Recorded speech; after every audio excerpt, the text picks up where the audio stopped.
اگر وہ تھوڑی سی ٹیمیڈیٹی جو ہوتی ہے نا، جب وہ سیشن کے بعد آتا ہے، تھوڑا سا اپنے اندر ایک تھوڑا سا خوف آ جاتا ہے. کل جیسے جب وہ بیٹنگ کرنے کے لیے آئے تو ان کو بیٹنگ اچھی کرنی چاہیے تھی، ڈر خوف کی کوئی ضرورت ہی نہیں تھی ان کو. وہ آلریڈی 86 پہ کھیل رہے تھے، 21 گیندیں لی انہوں نے صرف 2 رن بنانے میں، اور پھر ایک غیر ضروری رن لیتے ہوئے رن آؤٹ ہو گئے. وہ اپنے اندر تھوڑی سی ایگریشن، تھوڑی سی بریونیس اور پیدا کریں گے تو دنیا ان کو اور مزید ترقی بھی دے گی، عزت بھی دے گی، گریٹنیس بھی ان کی بڑھے گی. اور عبداللہ شفیق ظاہر ہے پاکستان کی کرکٹ کے 2-4 بڑے سنسیئر لوگ ہیں، وہ اس کو لے کے آئے، اس کو بیک کیا، ہمیشہ اس کو چانس دیا.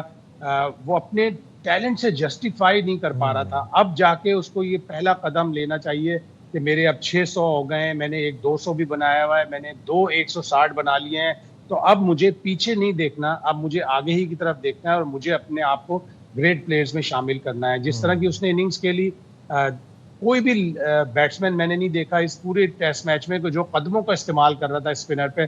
قدموں کا استعمال کیا، چھکے بھی لگائے، چوکے بھی لگائے، پل بھی کیے، ہک بھی کیے. اس کے پاس ہر طرح کا شاٹ ہے.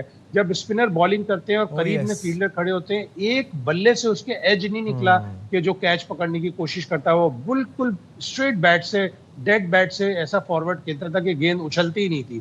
تو وہ اس میں کوالٹی اللہ میاں نے دی ہے. پہلا قدم سمجھ کے اب انگلینڈ میں 3 ٹیسٹ میچ ہیں، وہاں پہ بھی پرفارم کرے تو پاکستان ٹیم کی مطلب آپ نے بالکل صحیح بات کی کہ دوسری اننگ میں ہم نے دیکھا جس طرح سے بابر سپنرز کو کھیل رہے تھے، زبردست مزہ آیا ان کو دیکھ کے. پھر اس کے بعد بابر کی عبداللہ کی جو پارٹنرشپ تھی، وہیں سے میچ مجھے لگتا ہے کہ گرفت میں آیا تھا.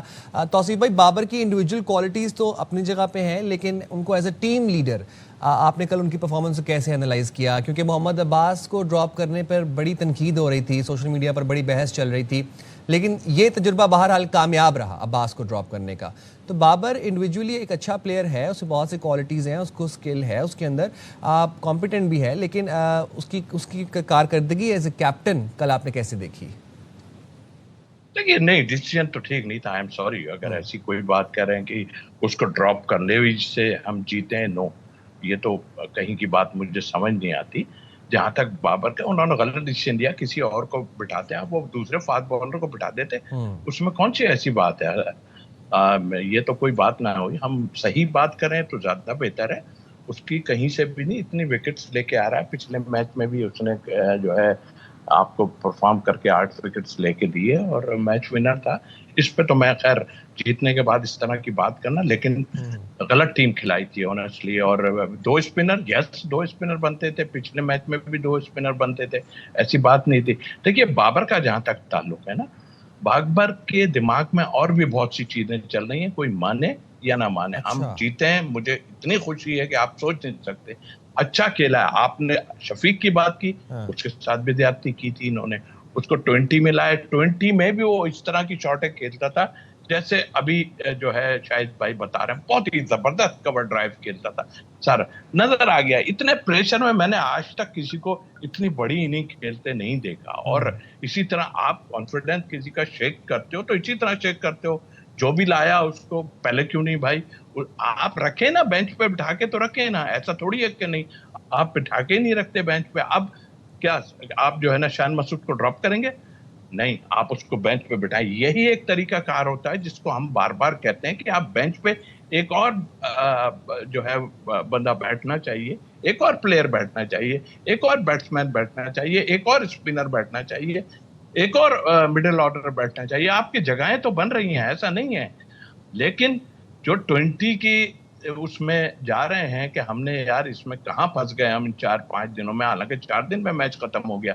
اب ہم سوچ رہے ہیں کہ 20 کی طرف ہم بھاگیں. یہ 2-3-4 پلیئر تو 20 کی طرف بھاگنا چاہ رہے ہیں. تو ایسا نہیں ہے. اور میں ایک چیز اور ریکویسٹ کروں گا کہ اتنا کچھ ہوا ہے، ٹھیک ہے، ڈومیسٹک کرکٹ نہیں ہوئی ہے، اپنی جگہ ہے. آپ سینٹرل کانٹریکٹ اناؤنس کر رہے ہیں. سینٹرل کانٹریکٹ میں جو باتیں کی گئی تھیں وہ سینٹرل کانٹریکٹ اناؤنس کریں. کیونکہ ہمارے چیف جو بیٹھے ہیں وہ بابر کو تو اس فارمیٹ میں نہیں لانا چاہتے 20 میں، اور وہ ڈراپ بھی نہیں کر سکتے. میں آنیسٹلی بول رہا ہوں، کسی کو بھی وہ ڈراپ نہیں کر سکتے. ہاں، آپ ایسے پلیئر لے کے آئے ہیں جو ٹیسٹ میں، جیسے عبداللہ شفیق کو آپ نے کھلایا.